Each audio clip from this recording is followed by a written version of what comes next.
Many people would be surprised to hear that tuberculosis is still a disease that you deal with daily in this city. Can you tell me a bit about it? Sure. Tuberculosis in Ottawa, we see about 48 cases per year. And we have been for at least the last eight years.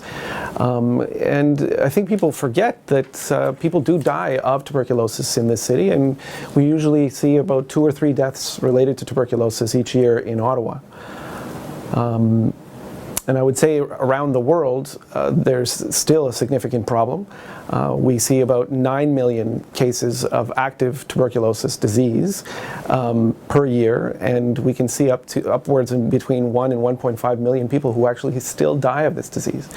Mind you, of course, the bulk of those cases are in developing countries, but it's still a problem around the world.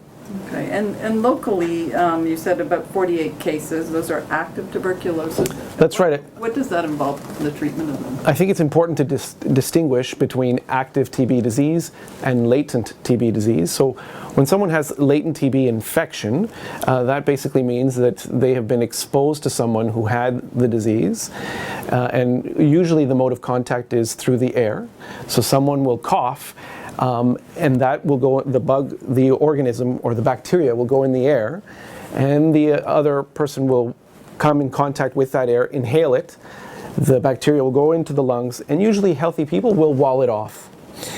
And it's about 10% of those people who will then develop active tuberculosis with various risk factors, usually increasing the risk of developing active TB disease. But those 48 cases that we were talking about here in Ottawa are active TB disease, and those are the contagious type of disease.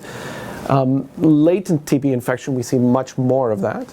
And obviously in the immigration population, there is also obviously a significant number of people who may have latent or as well active TB disease.